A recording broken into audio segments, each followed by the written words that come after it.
Ako ang inyong Lolo Pael at ito ang aking kwento. Aray! Francis tama na. Ano ba? Wala naman akong ginagawa sa iyo Bakit ba palagi mo na lang akong pinag-iinitan Kesa naiinis ako sa pagmumukha mo Tingnan mo nga yung mga mata mo Nanlalabo na sa sobrang pagpapakalunod mo dyan sa mga libro mo. May pangarap ako Francis. Hindi katulad mo. Kung ikaw, kontento na sa buhay mo at kung anong meron ka, ibahin mo ko. Ikaw ipinanganak ang mayaman pero ako, ni ultimo ipangkakain ko na nga lang Ipang photocopy ko pa sa mga handout natin sa school. So ano? Kasalanan ko pa na ipinanganak akong nasa harapan ko na lahat ng kailangan ko, ganun ba? Hindi. Pero sana lang hayaan mo kong gawin kung anong dapat kong gawin. Dahil magkaiba tayong antas ng pamumuhay Kailangan ko mag-aral ng mabuti para makaahon ako sa hirap. Para mairaos ko ang mga magulang at kapatid ko sa putikang kinasasadlakan namin ngayon. Kaya kung pwede lang sana, tigil-tigilan mo na ako. Sinasisiyan akong guluhin ka Masyado ka kasing nagmamagaling Halos lahat lang ng mga teacher natin, pinupuri ka. Tapos ikaw naman, pahambol pa ko no. If I know nasisiyahan ka masyado sa atensyong nakukuha mo. Ay nako, ewan ko sa'yo Francis. Bitiwan mo na ang damit ko. Ngunit imbis na bitiwan ay isa na namang sampal ang iginawad ng 25 anyos na si Francis sa mukha ng 20 anyos na si Daniel. Tumama ang palad ni Francis sa sentido ni Daniel kaya naman bahagya siyang nahilo at nawala ng balanse. Tangka pa sanang kakapit si Daniel sa lamesa ngunit hindi niya yun naabot kaya napasalampak siya sa sahig. Tawang-tawa namang umupo si Francis upang pumantay sa kanya saka dinuro ang noo niya. Oy, eto tatandaan mo Daniel. Wag na wag ka lang magtatangkang isumbong ang mga ginagawa ko kina mami at daddy. Alam mo naman siguro kung anong kaya kong gawin sa iyo, di ba? Wala akong patawad, lalong-lalo na sa mga katulad mong bida-bida. Pagkatapos noon, dinuraan siya nito tsaka nginisihan bago tuluyang iwanan. Nanlilisik ang mga mata niyang nakasunod sa papalayong si Francis habang pinapahid ang kanyang mukhang dinuraan ng walang hiyang binata. Magsaya ka lang Francis. Pasasaan ba't sa akin pa rin ang huling halakhak? Pinapangako ko sa iyong kakarmahin ka rin pagdating ng araw. Pinapangako ko yan sa iyo, hayop ka. Tumungo sa banyo si Daniel upang magilamos dahil naaamoy niya pa ang mabahong laway ni Francis na kumalat sa mukha niya. Nang matapos ang lunch break, ay muli nang bumalik si Daniel sa classroom nila para sa panghapong klase. Unang dumapo ang tingin niya sa nakangising si Francis habang inaakbayan ng isa nilang kaklase na babae. Kahit kailan, napakababaero talaga ni Francis. Kahit kasi sinong lumalapit sa binata ay pinapatulan nito. Agad niya na lang iniiwas ang tingin at dagli ng pumunta sa kanyang upuan. Mabuti na lang at agad ding dumating ang kanilang guro. Natapos sa maghapon ng may ngiting tagumpay na naman si Daniel. Mapa-recitation kasi o quiz ay wala siyang palya. Daniel, nakauwi ka na pala. Ano't ngingiti-ngiti ka riyan? Sinagot ka na ba ng nililigawan mo? Hindi po Sir Franco. Mataas lang po yung nakuha kong marka sa recitation sa quiz namin kanina. Aba, mabuti pala kung ganon. Hindi talaga kami nagkamali na pinag-aral ka namin. Talagang napakatalino mo at napakasipag mag-aral. Walang anuman po yun. Pinagbubuti ko lang po talaga para naman maging worth it yung perang ginagastos niya sa pagpapaaral sa akin, sir. Hayaan niyo at pagbubutihan ko pa po. Ano ka ba, Daniel? Hindi naman ako naghahangad ng mas mataas sa iyo. Yung nakikita kitang porsigido at nagsisipag malaking bagay na sa akin yan. Natutuwa ko dahil hindi mo sinasayang ang pagkakataong ibinigay namin sa iyo. Ay, kung sana lang kasing sipag mo yung anak naming si Francis. Matalino naman po ang anak niyo sir. Sadyang happy-go-lucky lang po talaga siyang tipo ng tao. Yun na nga Daniel At dahil sa ugali niyang yan, napapabayaan niya na yung pag-aaral niya. O siya, tumuli ka na sa kwarto mo at na makapagbihis ka na. May merienda rin dun sa kusina ha. Sabihin mo kay Kara na bigyan ka. Ay naku, maraming salamat po Sir Franco. Teka, anong nangyari dyan sa mukha mo? Ay bangas ka sa pisngi mo.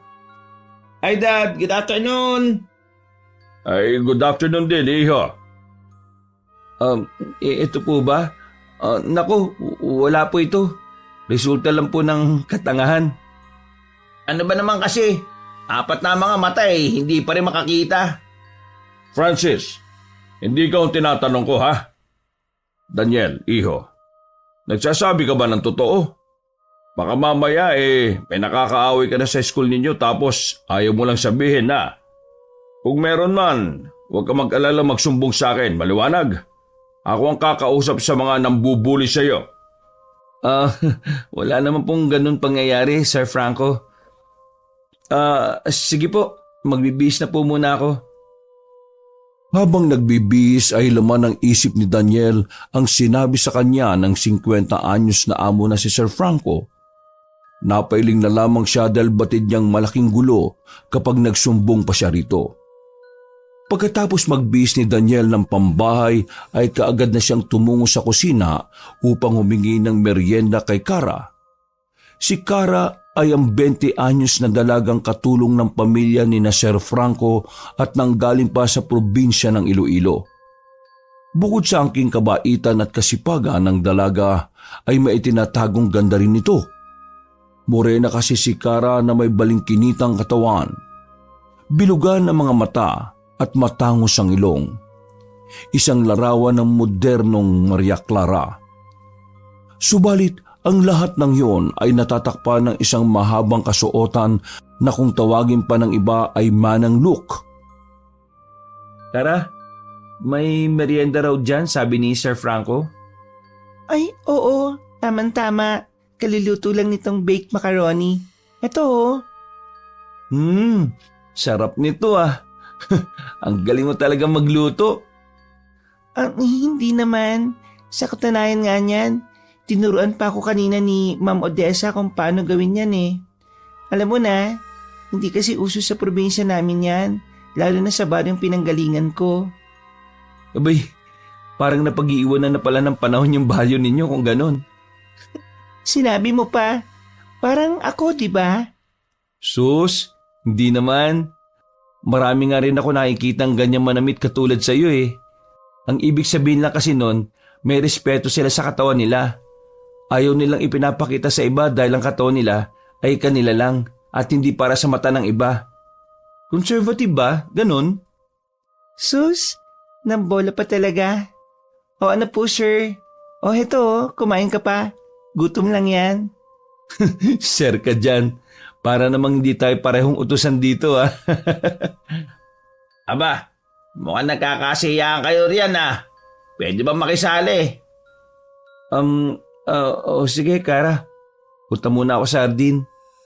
Kailangan ko pang magbunot ng mga ligaw na damo sa mga paso Alam mo na, pangit ang tubo ng bulaklak kapag may mga masasamang damo. Oy, nariringgan mo ba ako? Ha? Bakit? Tinatamaan ka? Masamang damo ka ba? Sir Francis, heto na po ang merienda nyo. Nang mapasulyap si Francis sa dalagang katulong, ay kinuha yung pagkakataon ni Daniel upang lumabas na ng kusina.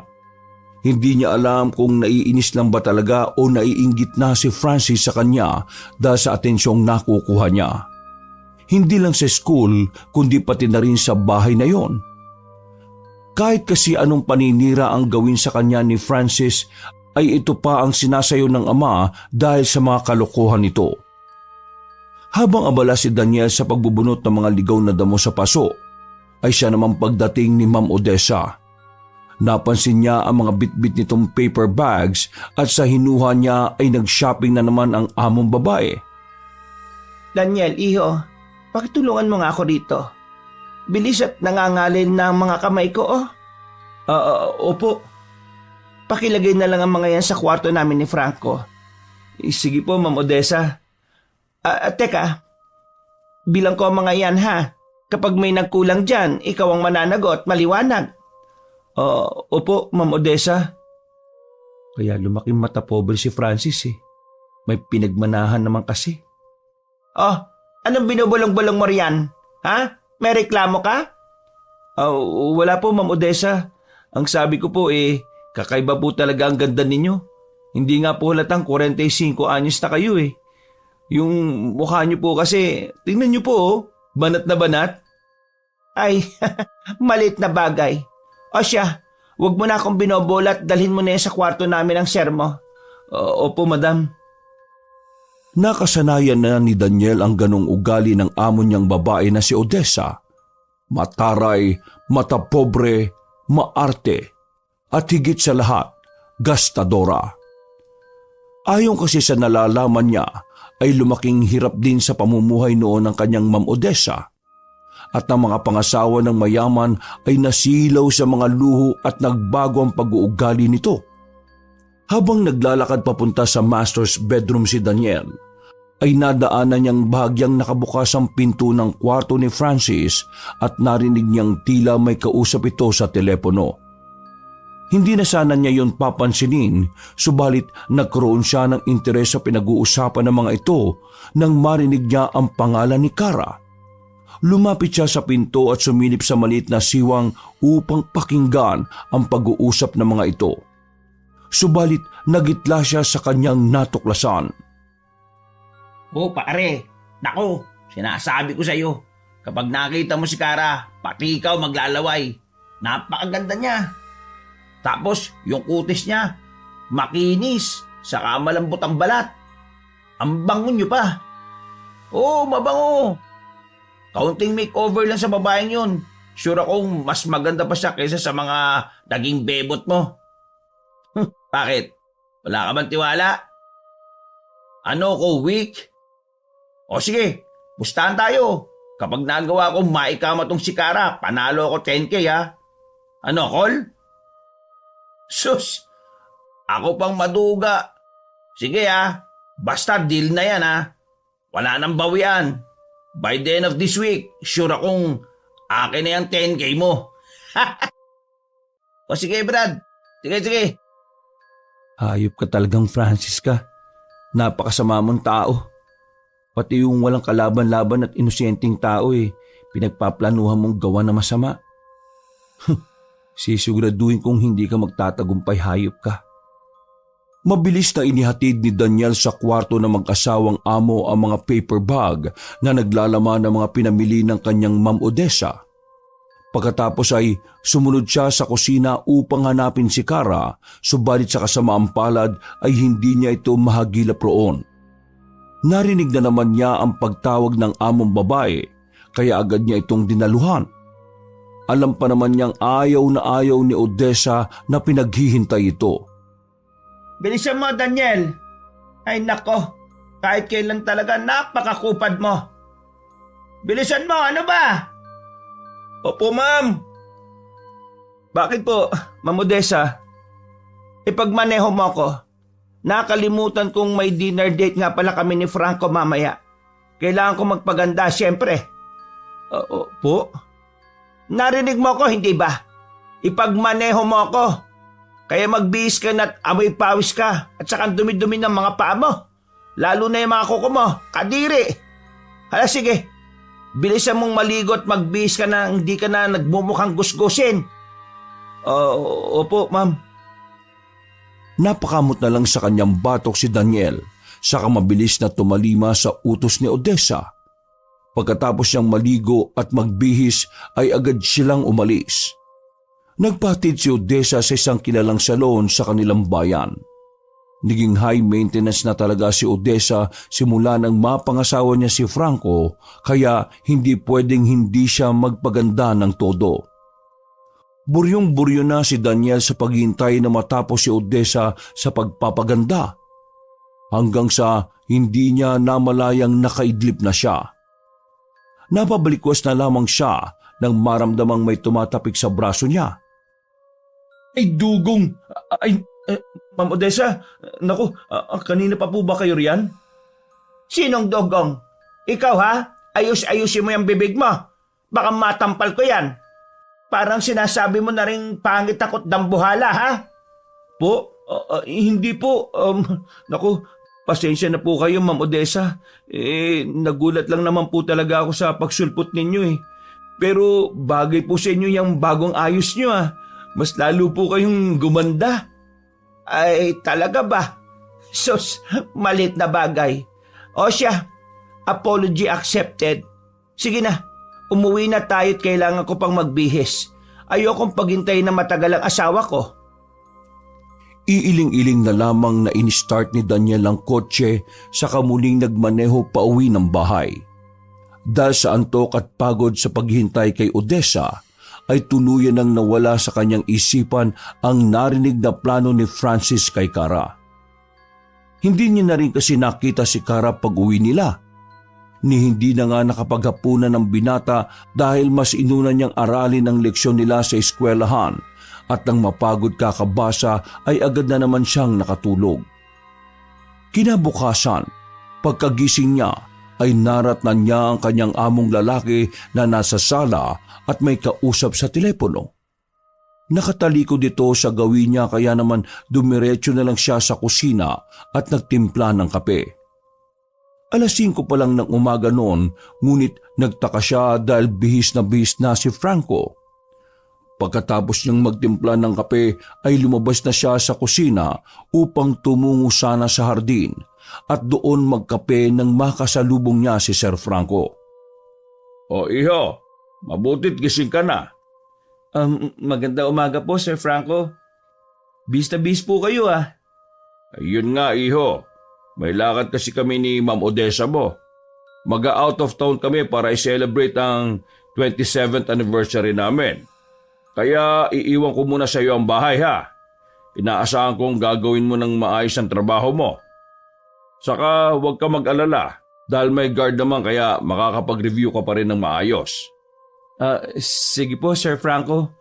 Makakaasa po kayo. Han, let's go na. Oh, ayan na pala ang asawa ko. O sige Daniel, aalis na kami ha. I'll leave everything to you. About Francis, huwag mo na siyang alalahanin. Kaya niya na ang sarili niya. Opo sir. O sige po, mag-iingat po kayo. Salamat. Okay Han, let's go. Daniel ha, itong bahay asikasuhin mo. Aalis na kami. Opo ma'am.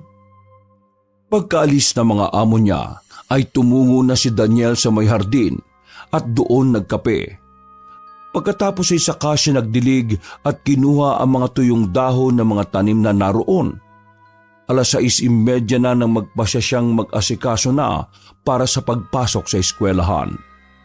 Sa kanya lang naalala si Cara nang mapadaan siya sa kusina at nakita itong nagluluto ng agahan. Cara?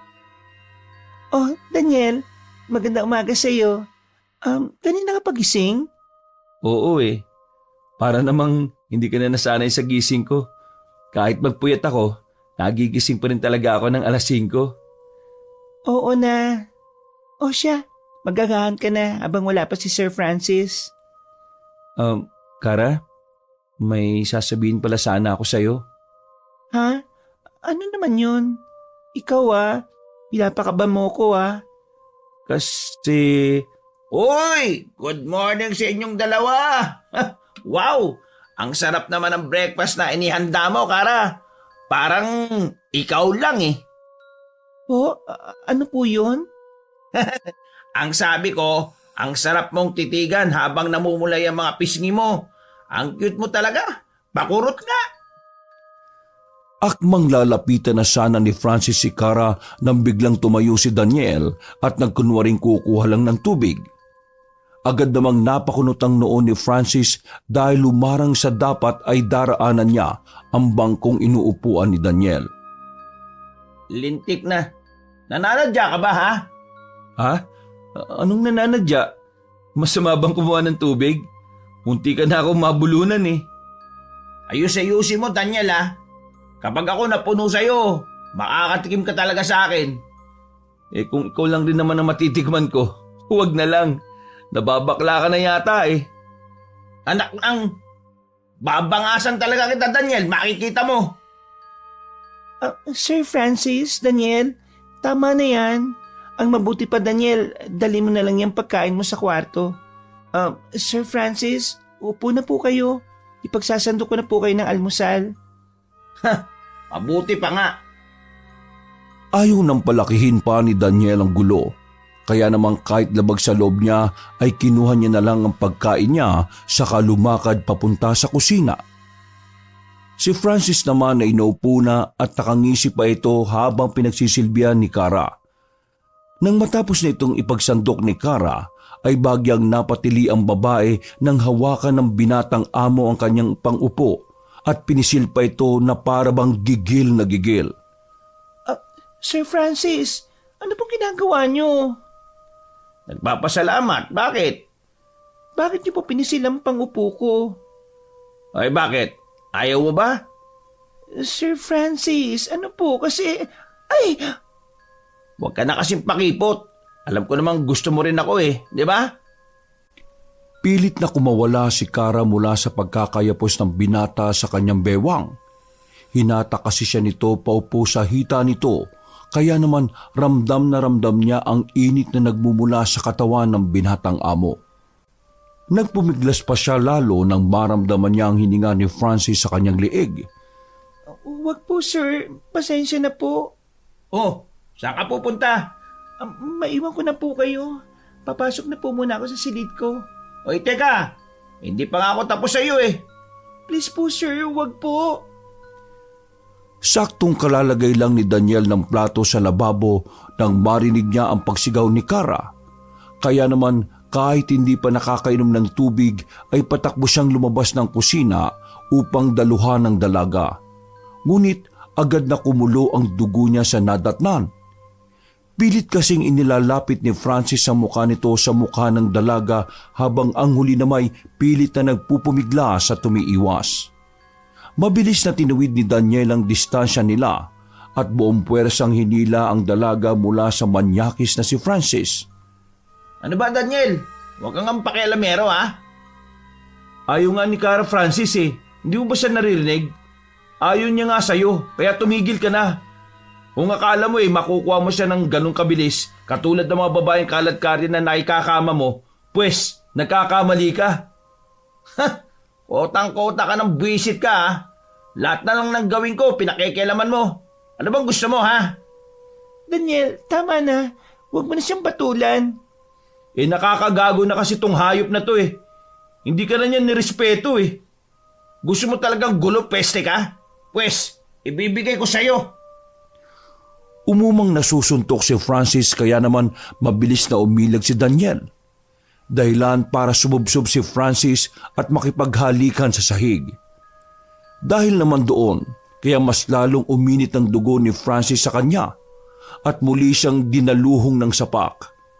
Muling umilag si Daniel, dahilan upang sa lamesa naman ito tumama. O ano, kaya pa ba Francis? Wala pa akong ginagawa niyan ha? Ayop ka, papatay kitang buwisit ka. Huwag ka kasi puro daldal eh. Lumabang ka, galingan mo ha.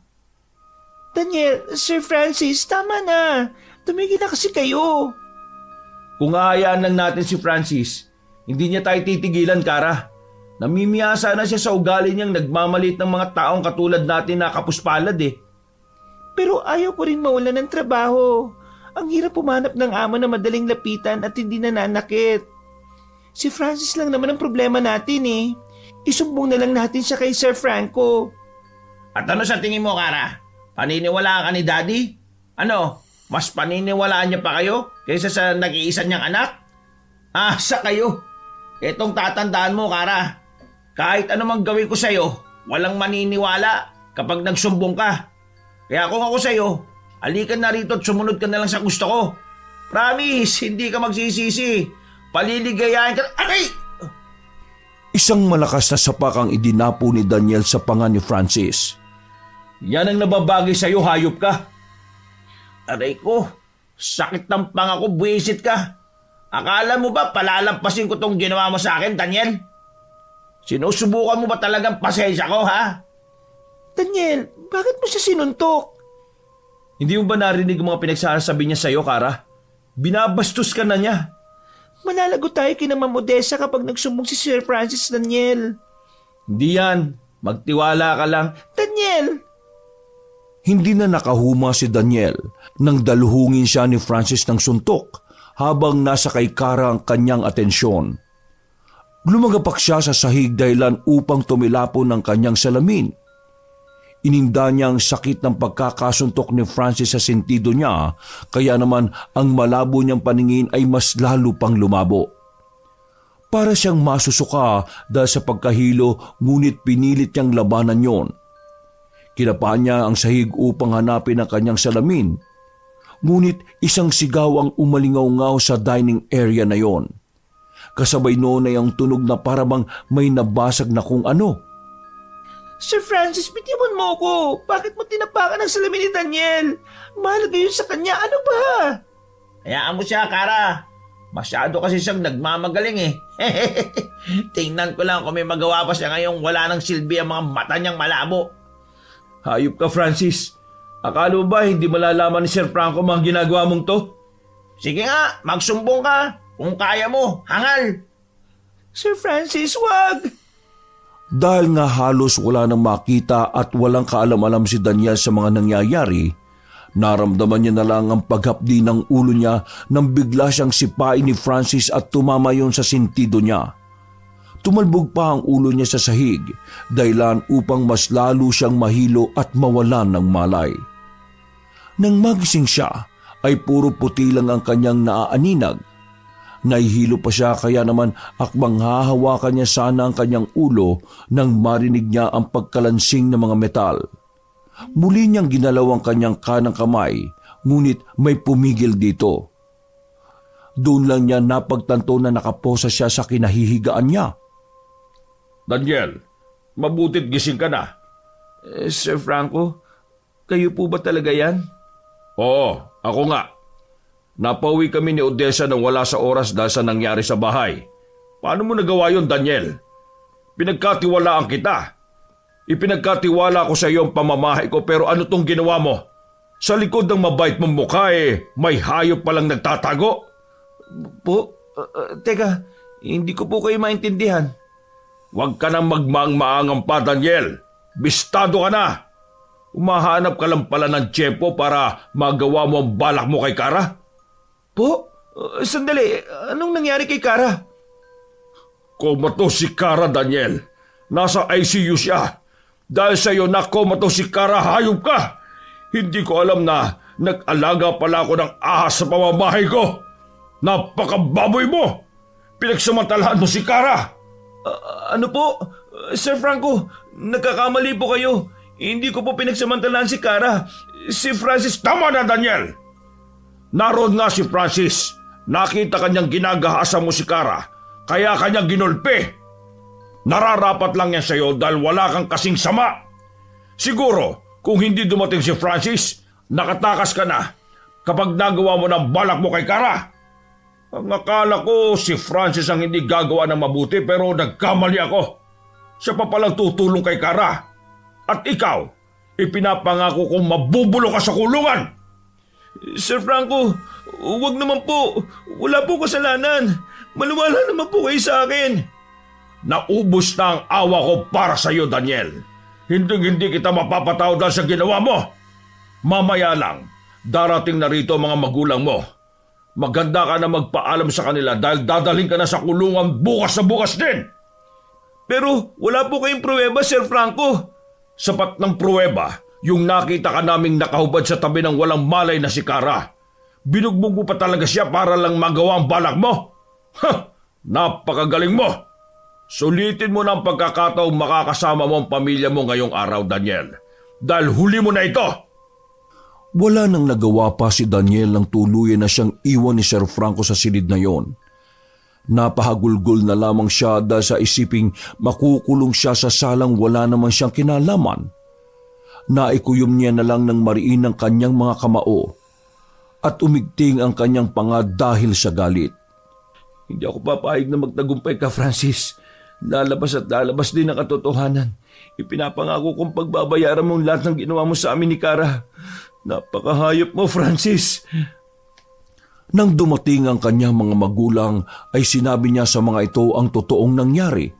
Ngunit wala silang magagawa dahil nasa comatose stage pa rin si Cara. Walang magpapatunay na wala talaga siyang kasalanan.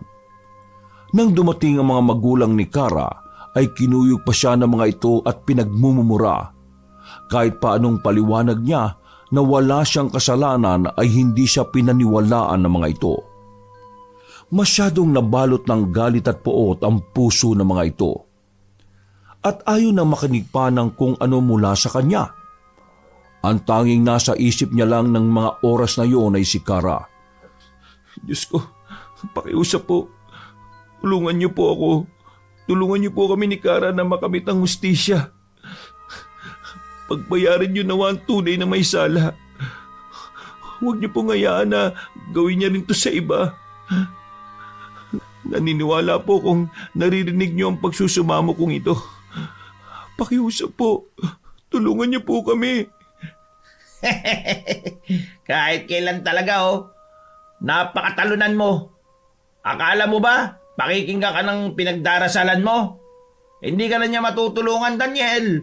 Gumisi ka na sa katotohanan. Wala ka ng kawala ngayon. Sabi ko naman kasi sa iyo, di ba? Masama ako magalit. Sinagad mo pasensya ko eh. O ano ka ngayon? Sa kulungan ka na mabubulok. Tandaan mo yan. Ulagya ka talaga kahit kailan. Sige lang, magsaya ka lang. Alam ko namang oras na magising si Cara. Doon tayo magkakaalaman. Kaya kung ako sa'yo, magtago-tago ka na. Ha? Akala mo ba matatakot ako sa mga paninindak mong yan? Sige, tingnan natin. Yun kung magising pa si Cara. Napamulagat si Daniel sa ibig ipakahulugan ni Francis. Sumilay ang isang nanunuyang ngisi sa mga labi nito na naging dahilan upang kutuban ng masama si Daniel. Anong binabalak mo kay Cara? Ayup ka. Wag ka magkakamaling gawan siya ng masama. Ngayon mo pa ba sasabihin yan? Nagawa ko na nga. Ay nako, diyan ka na nga. Bibisitahin ko pa yung baby loves ko na si Cara. Francis! Francis! Huwag! Uy, Francis! Walang iya ka, talagang hayop ka. Umanda ka talaga sa akin kapag nakawala ako rito. Francis! Lang yung buhay naman to. Ha? Buisit! Tanging pag-iyak na lang at pagsigaw ang nagawa ni Daniel ng mga oras na yon. Pakiramdam niya wala siyang kwentang kaibigan. Naiinis siya sa sarili niya dahil hindi niya nagawang iligtas si Cara mula sa kamay ng halang na kaluluwang katulad ni Francis.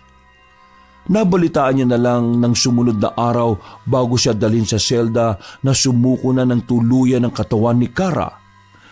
Hindi totoo yan. Buhay pa siya. Gusto ko ba siya makita?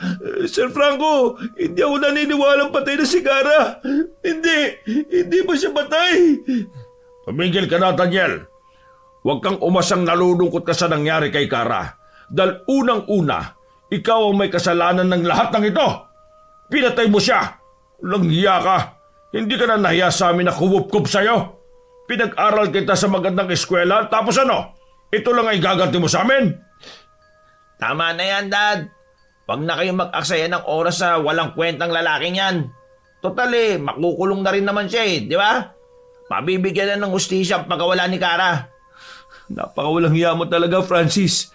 Bakit hindi mo aminin ang kasalanan mo? Aminin mo sa lahat na ikaw talaga may pakana nito. Ikaw ang humalay kay Cara. Ngunit hindi na natapos ang sasabihin ni Daniel. Bigla na lang siyang sinampal ni Ma'am Odessa. Nanlilisik ang mga mata nitong dinuro siya at nasulyapan niya pa si Francis na nakangisi dahil sa ginawa ng ina. Huwag na huwag mong masigaw-sigawan ng anak ko, Daniel. Pinalaki ko siya ng maayos at alam ko yon. Kaya nga siya ang tumulong kay Cara mula sa ginawa mong kahalayan sa dalaga, hindi ba? Kaya huwag ka mag-aksaya ng panahon na ituro pa sa iba ang kasalanang ginawa mo para lang maabsueldo ka. Harapin mo ang parusa sa mga kasalanan mo, Daniel. Let's go, Ma'am. Wag na natin siyang patulan. Ang mga kapulisan nang bahala sa kanya. Tamang anak natin, Han. Tara na't umuwi. Napapagod na ako sa lahat ng mga nangyayaring ito. Nakaka-drain ng energy. Gusto ko na magpahinga. Tumiim ang bagang ni Daniel at sinamaan ng tingin sina Francis habang paalis sa mga ito.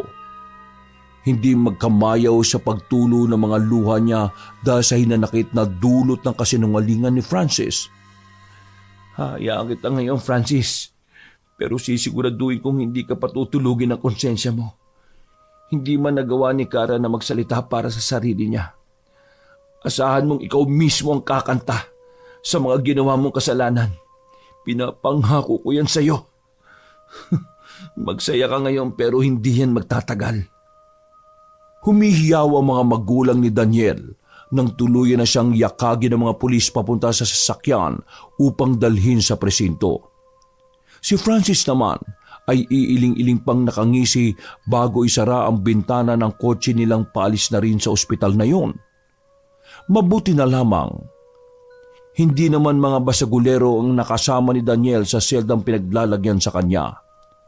Normal lang ang mga araw na nagdaan, ngunit si Daniel bumubuo na ng plano para sa gagawing pagpapahirap kay Francis. Nang dumalaw ang kanyang lola Dalia, ay sinabi niya rito ang balak niya. Ngunit nagulantang siya nang malaman ng masamang balitang dala nito. Huwag ka nang makaksaya ng lakas at panahon sa lalaking yun, Apo. Hindi na kailangan. Bakit Tula? Ibig niyo bang sabihin, hahayaan ko na lang siya na nasa labas at nakakagala?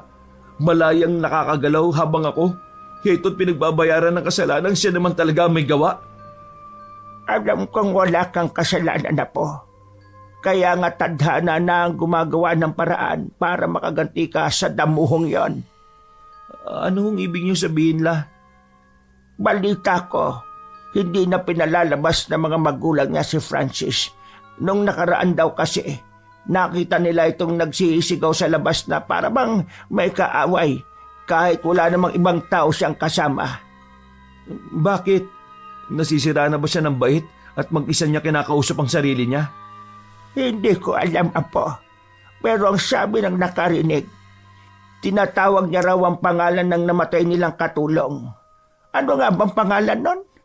Cara? Opo, La. Pero bakit naman niya gagawin yun? Hindi kaya minumulto na siya sa ginawa niya? Buti nga sa kanya. Hindi natin alam, Apo. Maaring oo, pero maari ring may tumatrabaho sa kanya. Tumatrabaho po? Huwag ka ng maraming tanong, Apo. At kainin mo na lang tong dinala kong binatog. Hindi ba't paborito mo yan? Kainin mo na at damihan mo. Tingnan mo yung sarili mo, oh. Nangangayayat ka na. Salamat po dito, La. Samantala, sa malaking bahay ni Sir Franco ay mga palahaw at sigaw ni Francis ang maririnig. Umiiyak na rin si Odessa dahil hindi niya na alam ang gagawin sa kanyang anak. Niwala na rin silang maayos na tulog at kahit na si Sir Francis ay napapabayaan na ang kanilang negosyo. Han, ano bang gagawin natin kay Francis? Ilang araw na siyang ganyan. Ano kaya kung dali na natin siya sa mental hospital? Baka nga nasisira na ng bait ang anak natin. Hindi ko na rin alam, Han. Negative na rin ang result ng drug test niya. Kaya hindi yun ang rason ng pagkakaganyan niya. Wala naman tayong lahing baliw at hindi naman siya nagpapakita ng mga senyales ng depresyon. Wala nang ibang makitang rason ng mga doktor dahil nasasagot naman niya ng maayos sa mga tanong sa kanya. Posible bang mabaliw ang isang tao ng ganyang kabilishan? Naaawa na ako sa anak natin. Ano nang gagawin natin? Hindi ko talaga alam. Kahit ako'y naguguluhan na sa mga nangyayaring ito sa pamamahay natin. Nagsimula lang naman ang lahat na ito nung umalis tayo at iwan sa kanila ang bahay. Mali pala ang desisyon kong magtiwala lalo na kay Daniel. Lumayo ka sa akin, Cara. Parang awa mo na. Nakikiusap na ako sa iyo. Lumayo ka. Francis, anak. Diyos ko, Han, si Francis. sumusuka ng itim na likido. At ano yung mga gumagalaw? Han, may mga buhay na bulate. Mahabaging Panginoon, anong nangyayari sa iyo, anak? Mami, Daddy, tulungan niyo po ako. Hindi ko na... Han, hindi na doktor ang kailangan ni Francis. Dali na natin siya sa albularyo. Albularyo? Malakas ang kutob kong may tumatrabaho kay Francis, Han. Binabarang ang anak natin. Ano? Barang baka mo? Han naman, hindi totoo mga barang at kulam na yan. Anong taon na ngayon, oh? Maniwala ka sa akin, Han. Laking probinsya ko kaya alam ko. Ganito, magpapatawag na lang ako ng doktor para matingnan ng kondisyon ng anak natin. Sandali lang. Han, teka lang muna. Franco, buisit naman, oh! Wala nang nagawa pa si Odessa nang tuluyan ng lumabas ng kwarto ni Francis ang kanyang asawa. Natanaw niya pa ito habang nagdadayal ang numero sa telepono nito. Nanlulumo na lang siyang napatingin sa kanyang anak na nanlulupaypay na dahil sa dami ng sinuka nitong itim na likido na may kasamang mga buhay na bulate. Makalipas ang halos 1 oras ay dumating na nga ang doktor na tinawagan ni Franco. Agad na pumasok ang mga ito sa kwarto ng anak at doon ay nagitla ang doktor sa nakita. Anito ay hindi normal na mga bulate ang isinuka ng binata. Ang mga bulate kasi nito ay ang mga bulating kulay itim na nakikita sa lupa. Binigyan lamang nito si Franco ng reseta ng gamot para sa pagsusuka at sinabing hindi kaya ng doktor na katulad niya ang gamutin ang ganoong karamdaman. O ngayon, ipipilit mo pa rin ba ang gusto mo, Franco? Kung ako sa iyo, ipatingin na natin siya sa isang albularyo. Hindi ka ba naaawa sa anak mo? Siyempre, naaawa ako. Anak ko yan eh. Pero hindi lang talaga ako makapaniwala na may mga mambabarang pa sa panahon na ito. May nakainkwentro ka na ba ng mambabarang dati? Mamaya ka na magtanong, pwede ba? Kailangan na natin maghanap ng albularyo para matingnan na kagad ang kalagayan ni Francis. Unahin natin siya, Han. Sige, ako na lang maghahanap. Dumito ka na lang at bantayan mo ang anak natin. Hindi natin siya pwedeng isama dahil baka magkalat lang siya sa loob ng sasakyan. Napakarami pa naman na isinusukan niyang itim na likido na may kasamang mga bulate. Bukod pa ron, kasimbaho rin yun ng burak. O sige, lumakad ka na at kailangan natin maagapan ang kalagayan ng anak natin. Hirap na siya. Diyos ko po, naaawa na ako sa anak natin. Mabilis na kinuha ni Franco ang susi ng kanyang kotse saka mabilis na umalis upang maghanap ng magaling na albularyo. Ngunit hindi niya alam kung saan lupalop ba ng lungsod niya hahanapin ang albularyo. Inabot na siya ng ilang oras sa pagmamaneho ngunit wala pa rin siyang mahanap na albularyo. Hanggang sa maisipan niyang tumungo sa isang liblib na baryo. 4:00 na ng hapon, punyemas. Gagabihin na ako nito sa paghahanap tapos wala man lang ni isang albularyo akong nahagilap. Anak naman ng... Kapag minamalas ka nga naman, oh. Ay nako, bahala na nga. May ilang mga kabahayan siyang nadaraanan ngunit malalayo ang agwat ng mga ito sa isa't isa. Nang makakita siya ng mga batang naglalaro sa isang bakanting lote, ay tinawag niya mga ito at tinanong kung may kilala ba silang manggagamot. Isang bahay naman ang itinuro ng mga ito sa kanya. Kagad niya naman pinuntahan ang nasabing bahay at nagsimulang kumatok. Para lang yun isang payak na kubo na pahingahan sa bukid. Lumabas naman ang isang matandang lalaki na puro puti na ang buhok at may mahabang balbas. Anong may tutulong ko sa iyo, iho? Magandang hapon po. Ako po si Franco. May nakapagsabi po kasi sa akin na isa raw po kayong manggagamot. Maaari niyo po bang matingnan ang kalagayan ng anak ko? Bakit? Ano bang nangyari sa anak mo? Siya, halika muna rito sa loob at dito na tayo mag-usap. Pumasok nga si Franco sa loob ng bahay na matanda at kitang-kita niya ang mga nakapatong na bote sa isang lamesa. May mga laman yon na langis habang ang iba naman ay may lamang mga balat at ugat ng kung ano-anong halaman. Maupo ka muna dyan sa mahabang bangko. Pasensya na at wala akong sofa rito. Tanging upuan lang na gawa sa kawayan. Ayos lang po yung Adolfo. Tama po ba? Kayo naman pong ipinunta ko rito at hindi ang bahay ninyo. Oo, iho. Ako nga si Dolfo. Teka, gusto mo ba ng maiinom? Kape o kahit tubig man lang? Hindi na po. Gusto ko lang po talaga kayong makausap tungkol sa anak ko. Ay, oo nga pala. Ano ba nangyari sa anak mo? Yun nga po. Simula po nung mamatay yung katulong namin, nagsimula na rin pong parang mawala sa katinoan ng anak namin si Francis. Minsan, sumisigaw ito at binabanggit ang pangalan ni Cara. Tapos kanina lang, nagsuka po ito ng hindi yung normal na suka lang ha. May tim at mabaho pong isinusuka niya at may mga kasama pang buhay na bulate. Ay nako, isa lang ang ibig sabihin yan. Binabarang ang anak mo. Yan nga rin po ang hinuhan ng asawa ko eh. Pero nagtataka lang po ako kung sino naman po kayang gagawa nun sa anak ko. Ay isipin mong mabuti, iho. Wala ba siyang nakaaway nitong mga nakaraang araw? Baka may taong galit na galit sa kanya kaya nagawa siyang barangin. Wala naman po akong nabalita ang naging kaaway niya maliban sa dati naming hardinero. Pero imposible naman po yun dahil nakakulong ngayon ang lalaking yun. Sigurado ka bang ang lalaking yun lang ang nakasamaan niya ng loob? Opo. Bakit ka nauutal? Hindi ka sigurado? Sigurado po kung wala na pong ibang nakagalit ang anak ko. Malalaman natin yan, iho. Asya, tara na't dalhin mo ko sa anak mo. Kailangan kong makita ang sitwasyon niya at suriin ang kalagayan niya. Sige po, tara na po kayo kung ganon. Mabilis na nagmaneho si Franco pauwi at nang makarating ay kaagad silang bumaba ng kotse. Ngunit hindi pa man sila nakakapasok sa bahay ay dinig na nila ang nakaririnding sigaw ni Odessa. Saglit na nagkatinginan sina Franco at Adolfo at saka magkapanabay na pumasok na sa bahay. Nang makaakyat na sila sa kwarto ni Francis ay kaagad na napatakip ng ilong si Franco.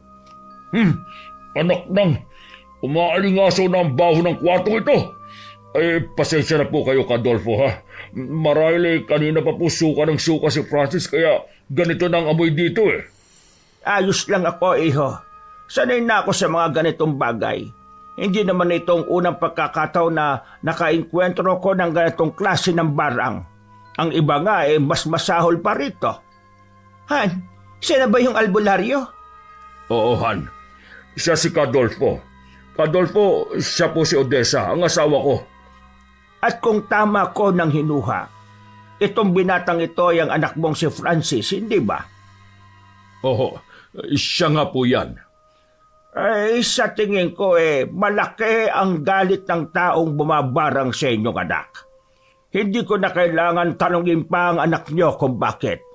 Dahil base sa itim na enerhiyang bumabalot sa lugar na ito, nais ng taong yon ang gumanti sa anak ninyo. May paraan pa ba na malaman kung sino ang gumawa nito sa anak namin, Adolfo? Marami akong paraan, iho. Ngunit hindi ko makakayanang labanan ng lahat ng ito. Masyado siyang malakas. Ano po? Ibig niyo pong sabihin hindi niyo magagamot ang anak ko? Kung sakaling lalabanan ko ang taong yon, wala pa rin kasiguraduhan ang kaligtasan ng anak ninyo. Isa pa, baka pati ako ay mapahamak. Hindi birong lakas ng kapangyarihang kakalabanin ko kung sakali. Handa po ako magbayad ng malaki, Adolfo. Pagalingin niyo lang po ang anak ko. Magkano po bang kailangan niyo para mapagaling niyo si Francis? Wala nang kwenta ang mga ibabayad niyo kung mamamatay naman ako. Nakikiusap po kami sa inyo, Adolfo. Pagalingin niyo po si Francis. Akmang lulod na sana si Odessa sa harap ng matandang albularyo nang bigla na namang magsisisigaw si Francis. Umakto itong hirap na hirap sa paghinga at animoy may sumasakal dito. Namumula na ang buong mukha nito na sinundan naman ng impit na sigaw ng binata. Tama na, pakiusap. Patawarin mo na ako. Hindi ko talaga sinadyang gawin yun sa'yo. Maniwala ka, Kara. Please, tama na. Tama na, Kara. Francis, anak, anong pinagsasasabi mo? Bakit humihingi ka ng tawad kay Kara? Anong ginawa mo sa kanya? Francis, magsabi ka nga sa amin ng totoo. Ano ba talagang nangyayari sa iyo? Sabi mo nang matulungan ka namin. May kaluluwang gumagambala sa anak ninyo. Itim na kaluluwa na naghahangad ng hustisya. Sa halip na sumagot ay muli na namang nagsuka ng marami si Francis. Mas lalo pang bumahaw ang isinukan niyang itim na likido na ngayon ay may kasama ng namumuong dugo. Mas lalo ring dumami ang mga bulating sumasama roon, dahilan upang maging si Odessa ay mapaduwal na rin sa sulok ng kwartong yon. Hindi na ako magpapaligoy-ligoy pa. Base sa mga nangyayari sa anak ninyo, sigurado kong hindi na siya magtatagal. Hangad ng mambabarang na pahirapan siya hanggang sa skusa na siyang humiling na bawiin na lang ang buhay niya. Kailangan kong magsagawa ng ritual upang makausap ang mambabarang. Sa gayon mapigil natin ang napipintong kamatayan ng inyong anak. Ano pong kailangan namin gawin, Adolfo? Kung maaari ay iwan niyo muna kami rito ni Francis.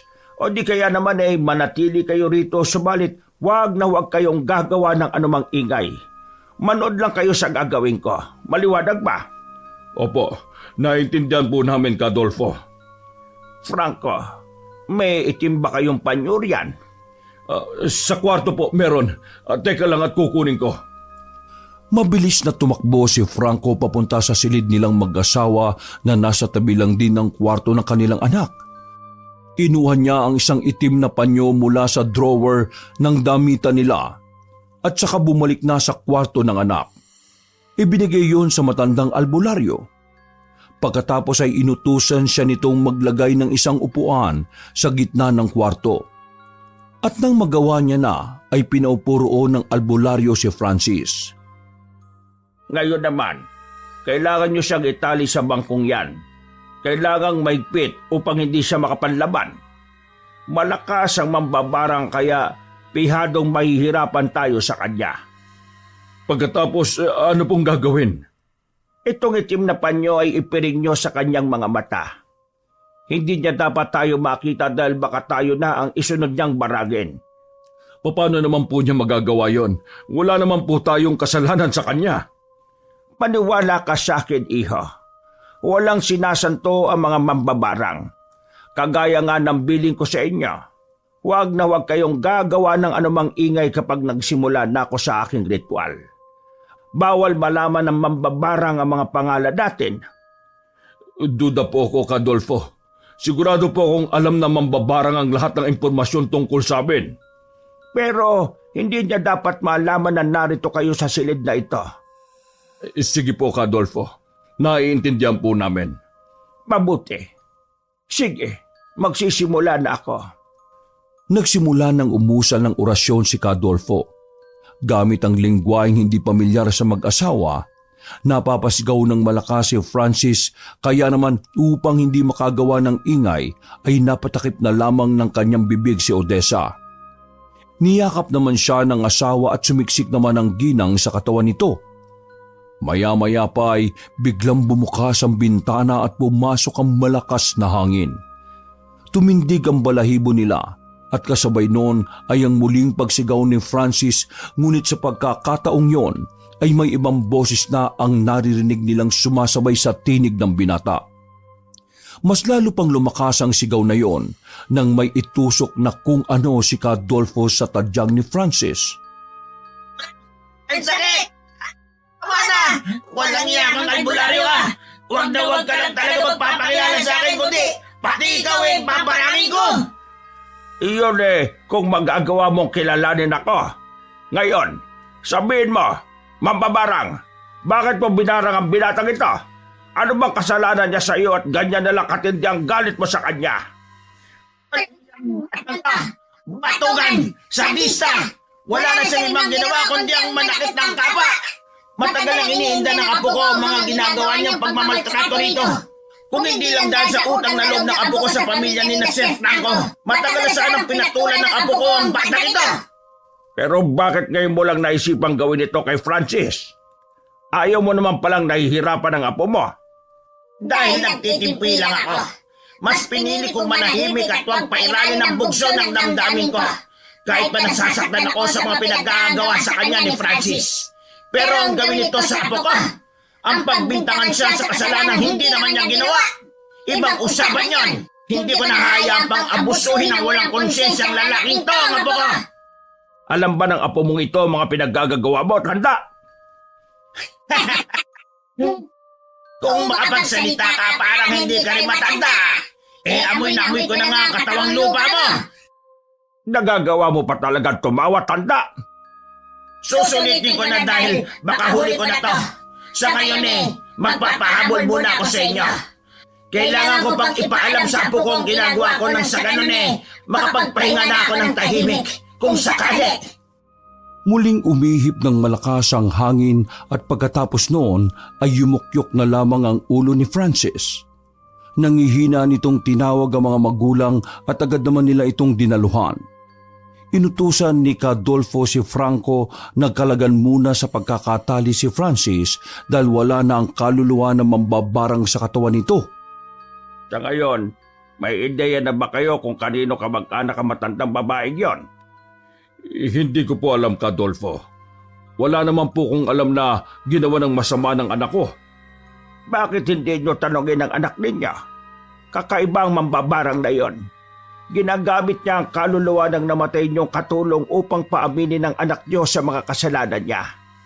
Sa tingin niyo, ano yon? Diyos ko po, hindi kaya...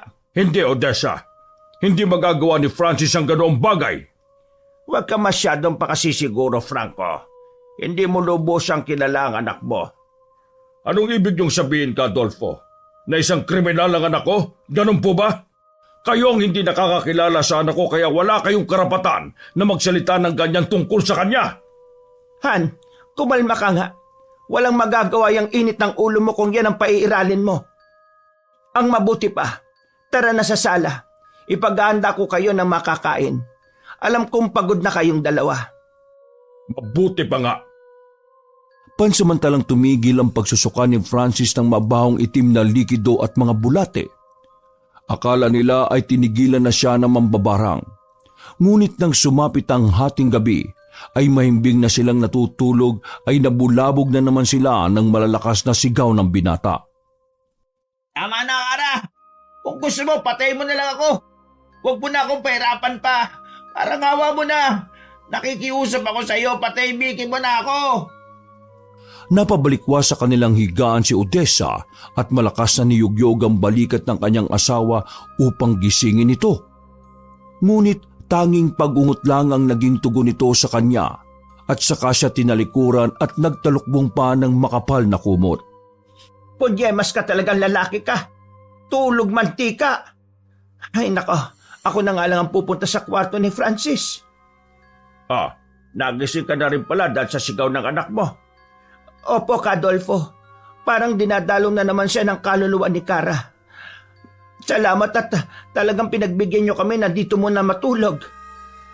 Walang anuman. Nag-aalala lang talaga ako sa anak ninyo. Alam mo kung bakit nagkakaganyan ang anak ninyo? Yun ay dahil gumagamit din ng mambabarang ng kulam na paktol kung saan isang bungunang namatay na tao ang ginagawa niyang medyumo kasangkapan upang pahirapan ang biktima nito. At tuso siya dahil bungo mismo ng namatay na si Kara ang ginamit nito. Ano po? Narinig mo ko, Odessa. Bukod sa ginawa niyang pambabarang sa anak mo, kinukulam din niya ito. Ngunit huwag ka mag-alala. Dahil hindi magtatagal, mauubos din ang enerhiya niya at tuluyan na siyang manghihina. Pero nasasaktan na po ang anak ko, Cadolfo. Magtiwala ka lang, iha. Gagaling ang anak mo. Pero bago yon, may kailangan siyang gawin. Ano po yon? Ang sakit, Mami, Daddy. Yung katawan ko, binubutas sa mga maliliit na uod. Diyos ko po, Cadolfo! Napabaling ang atensyon ng dalawa sa humihiyaw na si Francis. Kitang-kita nila ang mga butas na nagsisimulang kumalat sa buong katawan ni Francis. May mga uod din na lumalabas mula sa mga butas na ito na nagsisimula ng magnaknak. Hindi na kinaya pa ni Odessa ang mga nasasaksihan, kaya naman napatakbo siya sa sulok at nagsimulang magsuka. Mukhang hindi magpapahuli ng buhay ang isang ito. Masyado na niyang sinasaan ang sarili niya para pahirapan ang anak ninyo nang sa ganun kusa na siyang umamin sa mga kasalanan niya. Ibig sabihin, si Daniel? Si Daniel ang ginawa ng masama ng anak ko? Malalaman natin kapag nahimasmasan na si Francis at tumupa na mga dinaramdam niya. Kailangan natin siya kausapin ng masinsinan. Marahil ay alam ng mambabarang na hindi na siya magtatagal kaya naman gusto na niyang palabasin ang katotohanan. Hindi magagawa ni Francis ang mga ibinibintang nila. Si Francis lang ang nakakaalam ng katotohanan, Odessa. Bakit ba hindi mo nalang kalabanin ang mababarang ka, Adolfo? Dahil mamamatay ako, Odessa. May pamilya pa ako at hindi pa ako handang lisanin ang mundong ito. Layunin ng mambabarang na pumatay, lalo na kapag naramdaman nilang imposible ang hustisyang hinahangad nila. Ang tanging magagawa ko lang ngayon ay pahupain ang dinaramdam ng anak ninyo at gabayan kayo sa dapat ninyong gawin upang hindi na madagdagan pa ang galit na mambabarang sa pamilya ninyo. Mula sa bayong ni Adolfo ay naglabas siya ng isang baon ng niyog. Sa kanya ito nilagyan ng kaunting uling. Sinindihan niya yon saka naglagay ng pinulbos na kamangyan. Habang umuusal ng orasyon ay pinausukan ng matandang albularyo ang katawan ni Francis, partikular na ang mga bahaging may sugat na inuuod. Nang humupa na ang sakit na nararamdaman ni Francis ay agad din naman itong nakatulog. Kinabukasan, nagising na lang si Odessa na wala na sa tabi niya ang asawang si Franco.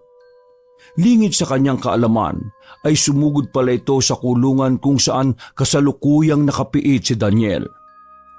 Walang yakang hayop ka. Rapist ka na nga. May lahi ka pang mambabarang. Ano pong sinasabi niyo, Sir Franco? Wala po akong lahing mambabarang. Nagkakamali po kayo. Huwag ka nang magmaang-maangang pa, Daniel. Huwag ka nang magpanggap na hindi mo alam ang mga nangyayari sa anak ko. Oo nga po. May nakapagsabi nga po sa akin na nasisiraan na ng bait ang anak ninyo.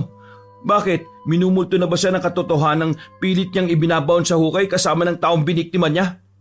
Umayos ka, Daniel. Hindi ko gusto yan tabas ng dila mo. Nawawala ka na rin ng respeto sa akin. Simula nang paniwalaan yung anak niyong walang ginawa kundi bugbugin ako at gawing parang tao-tauhan niya, ay nawalan na rin po ako ng respeto sa inyo.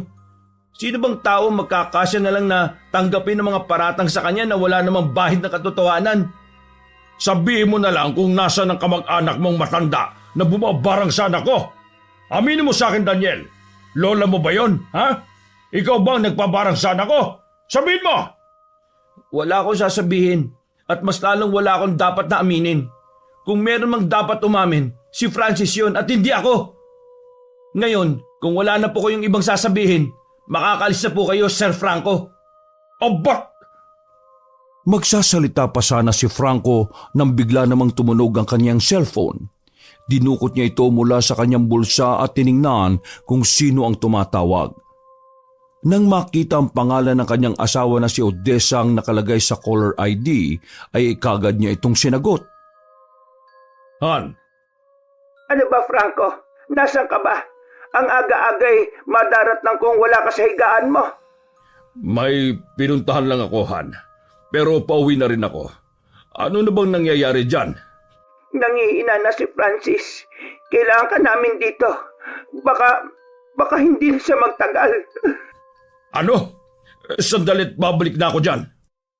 Aligagang tinungo ni Franco ang kanyang kotse at nang makasakay na, ay agad niya itong pinaandar at minaneho pa uwi.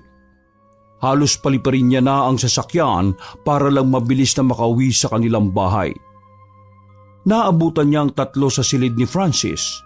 Humahagulgol ang binata subalit mababaka sa magkahalong hirap at panghihina sa muka at boses nito. Hindi ko na po kaya. Sobrang sakit na ng katawan ko, Mami. Nahihirapan na rin ako makahinga. Mami, patawarin niyo po ako. Hindi po ako naging mabuting anak sa inyo. Anak, huwag mong sabihin yan. Huwag mo siyang pigilan, Odessa. Hayaan mo siyang aminin ang mga kasalanan niya. Francis, anak, ano ba yung mga sinasabi mo? Ako po may kasalanan ng lahat. Kasalanan ko po kung bakit nakulong si Daniel at kung bakit namatay si Cara. Mami, Daddy, patawarin niyo po ako. Handa ka na bang humingi ng tawad sa mga nagawan mo na masama, iho? Opo, Adolfo. Kung ganon, hahayaan kong makausap mo ang mambabarang. Papapasukin ko siya sa katawan ko kaya ipangako mong sasabihin mo sa kanya ang lahat-lahat. Opo, pangako ko po. Magkaharapang naupo sina Francis at Cadolfo. Nang handa ng lahat ay pumikit si Cadolfo at nagsagawa ng isang ritual. Umusal siya ng isang orasyon sa wikang Latin. Nagsimulang panindigan ng mga balahibo ang mag-asawa habang magkayakap na nakatunghay sa ginagawa ng matandang albularyo. Mula sa bintana ay pumasok ang malakas na ihip ng hangin at nang magmulat ang kanyang mga mata, si Cadolfo ay naging purong itim ang kanyang mga mata. Ngumisi siya ng nakakatakot at nagsimulang tumawa ng nakakaloko. Francis, iho. Kaya mo pa ba? Lola, ayoko na po. Masyado na akong nahihirapan. Kung ganon, sabihin mo sa harap naming lahat kung ano ang ginawa mo kay Cara. Mami, Daddy, sorry po. Nagsinungaling ako. Hindi po talaga si Daniel ang gumasa kay Cara. Ako po may kasalanan. Masyado po kong naging ayok at nagpadala sa init ng katawan. Pinagsamantalaan ko po si Cara. Ano? Anak, totoo ba yung mga sinasabi mo? O sinasabi mo lang yan para itigil na ng matandang yan ang ginagawa niyang pagpapahirap sa'yo? Taga ka ba talaga o sadyang bulag ka lang? Paano magagawa ng apo ko ang mga ibinibintang sa kanya gayong ni wala nga siyang makita? Hindi mo ba napansin ang basag niyang salamin sa sahig ng bahay ninyo nang matagpuan silang walang malay? Anak, magsalita ka. Ipagtanggol mo ang sarili mo sa mga paratang na matandang to sa'yo. Sisigok-sigok na umiling si Francis. Naikuyom na lamang ni Franco ang kanyang mga kamao at nang hindi na makapagpigil ay napasigaw siya sa kasinuntok ang pader na nasa gawing likuran niya. Hindi niya lubos maisip na magagawa ng anak niya ang ganoong kahindik na bagay. Nasa akin pa rin po ang kopya ng CCTV, Mami. Patunay na walang kasalanan si Daniel. Nainis lang po kasi talaga ako sa kanya kaya ako nagawang isagawang binabala ko kay Cara. Saka ako ibinuntun sa kanya ang sisi para makabawi ako sa kanya. Hindi lang yon. Hindi ba't sinaktan mo rin ang apo kong si Daniel? Kaya minsan na lang siyang dumalaw sa bahay dahil ayaw niyang makita namin ang mga sugat at pasa niya galing sa pambubugbog at pananakit mo sa kanya. Nagtimpi ng matagal ang apo ko dahil ayaw niya ng gulo. Pero ito pa ang gagawin mo sa kanya. Patawarin niyo po ako. Nainggit lang kasi ako sa kanya dahil halos lahat sa school nasa kanya na ang atensyon. Pati si Daddy, ikinukumpara na ako sa kanya. Masyado kong nabulag sa nararamdaman kong inggit at galit para sa kanya. Pati walang kamalay-malay na dalaga, dinamay mo pa sa kawalang hiyaan mo. Aminado po kung hindi makatarungan ng ginawa ko kay Cara, Lola. Natakot lang po kung malaman ni na Mami at Daddy ang mga nagawa ko kaya ako naisipang tuluyan na siyang patayin. Ano, Francis? Ikaw ang pumatay kay Cara? Opo, Mami. Sorry po talaga. Hindi ko naman po talaga ginusto yung ginawa ko eh. Sadyang natakot lang po talaga ako. Paano mo natin gawin yung kay Cara, Francis? Mabait na bata yon at nais niya lang makatulong sa pamilya niya. Ano na lang ngayon ang sasabihin nila sa pamilya natin kapag nalaman nila ang totoo na ikaw ang pumatay sa anak nila? Diyos ko, anak. Hindi ako makapaniwalang na kaya mong gawin ang bagay na yon. Hindi ka namin pinalaki bilang isang kriminal. Patawad po pero nakahanda po akong harapin ang kasalanang ginawa ko. Sasabihin ko sa kapulisan ng buong katotohanan. Ibibigay ko rin po ang kopya ng CCTV para sa pruweba. Ang totoo niyan, binugbog ko si Daniel at nawalan siya ng malay. Doon ko na isinagawa ang balak ko kay Kara. Alam ko pong walang kapatawaran ang ginawa ko at hindi kailanmang sasapat ang salitang patawad sa lahat ng atraso ko. Pero pipiliin ko na pong gawin ang tama. Huwag niyo lang po akong patayin. Gusto ko pa pong makasama na matagal ang mga magulang ko. Ayaw ko po silang maiwan ng ganito kaaga. Totoo ba yung mga sinasabi mo? Alam mo kung ano ang kaya kong gawin sa iyo, iho. Kaya tuparin mo ang mga binitiwan mong salita. Opo, makakaasa po kayo, Lola. Nang muling umihip ang malakas na hangin, ay bigla na lamang nanlupaypay si Adolfo at muntika na siyang mabuwal mula sa kinauupuan niya. Mabuti na lamang at maagap siyang dinaluhan ni Franco at sinalo. Bumalik na sa normal ang mga mata ng matandang albularyo. Indikasyon na wala na sa katawan nito ang kaluluwa ng matandang mambabarang. Ayos lang po ba kayo, Adolfo? Oo, iho. Ayos lang ako. Masyado lang malakas ang mambabarang at nahigop niya ang enerhiya ng katawan ko. O ano, nalaman niyo na ba ang totoo? Oo, Adolfo. Kapag nakabawi na ng lakas si Francis, agad kaming pupunta sa pulisya upang aminin ang kasalanan ng anak ko. Masakit man pero para sa ikitatahimik at ikapapayapa ng lahat. Ngayon, napatunayan niyo mismo na walang sikretong nananatiling lihim. Darating at darating din ang panahon na may bubunyag ito sa kahit na anong paraan. Masaklap nga lang dahil sa kaso ninyo, kailangan pang danasin ng anak ninyo ang pagpapahirap ng mambabarang. Wala na po tayong magagawa ron. Nangyari na ang nangyari. Siya nga po pala, maraming salamat po sa tulong ninyo. Kung hindi dahil sa inyo, hindi na po namin alam ang gagawin sa anak namin. Baka pati kami masiraan na rin ang bayat at tuluyang mawala sa katinoan dahil sa mga karanasang ito. Ay walang ano ba yan.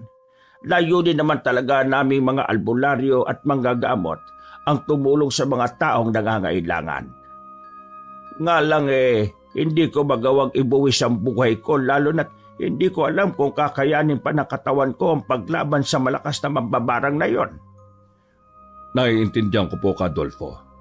Pero kahit ganon, masaya akong pinili ng anak kong mabuhay at pagbayaran ng mga kasalanan niya kaysa sumukot ibaon sa limot ang nangyari. 2 inosenteng tao ang nagawa niya ng kasalanan at hindi yung katanggap-tanggap. Hindi pa huli ang lahat para sa anak mo, Franco. May pag-asa pa siyang magbago at ituwid ang daang tatahakin niya. Sa kabilang dako, masayang nag-uusap ang maglolang sina Lola Daniela at Daniel. Dinala na naman kasi ng matanda ang kanyang apo ng paborito nitong binatog. Ang sarap niyo po talaga magluto, La. Kahit ito pa po ang palagi kong kainin, hindi talaga ako magsasawa. Ay sus, masyado mo naman binibilog ang ulo kong matagal ng bilog. La, ayos lang po ba kayo?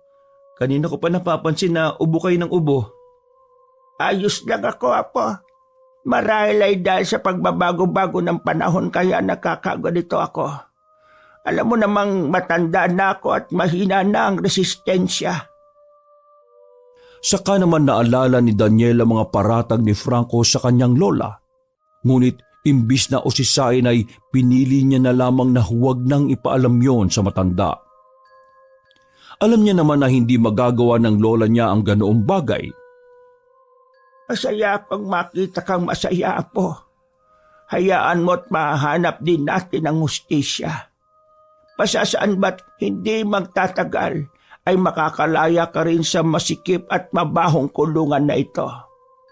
Hindi ka nababagay rito, apo, dahil hindi ka masamang tao. Sana nga po, La. Sana nga po. Palagi kang mag-iingat, ha? Piliin mo laging gawin ang mabuti at huwag kang magpapadala sa bugso ng iyong damdamin. Lola naman eh. Ano ba naman yung mga pinagsasasabi nyo? Para naman kayo mawawala niyan eh. Ikaw talaga ang bata ka.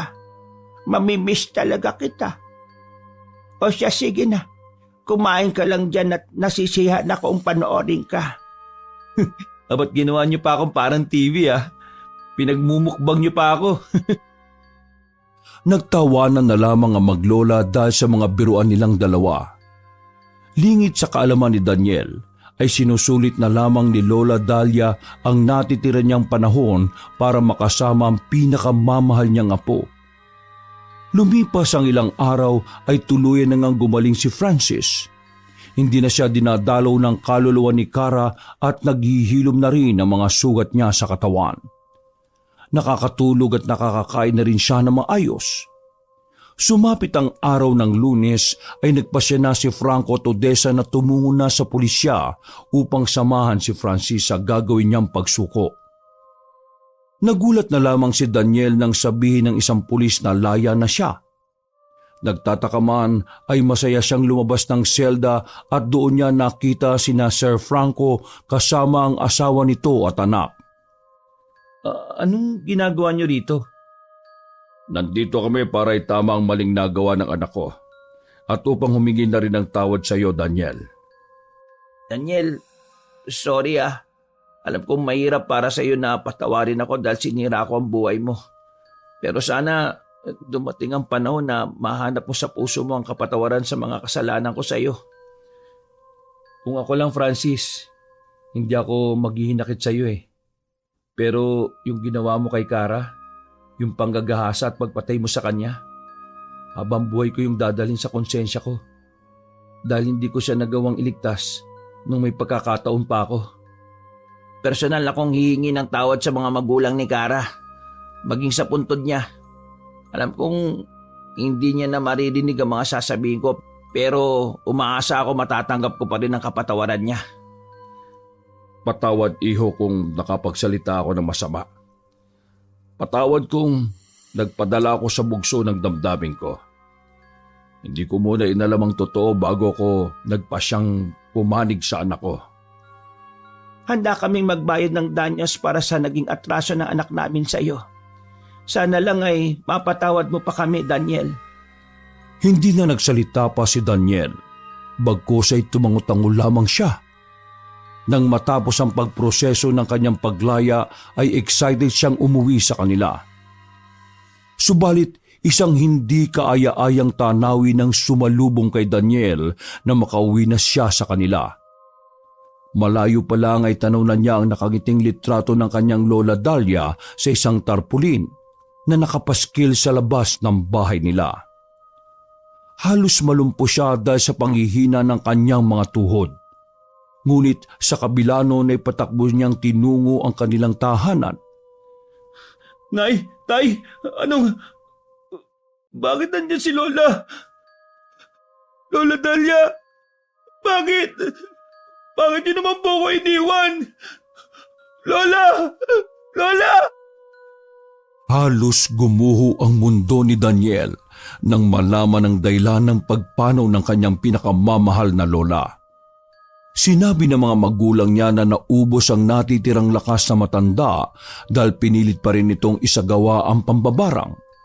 Makamit lang ang hustisya para sa nangyari sa kanila ni Cara. Hindi niya lubos sa kalay na totoo nga ang mga paratang ni Sir Franco tungkol sa kanyang lola.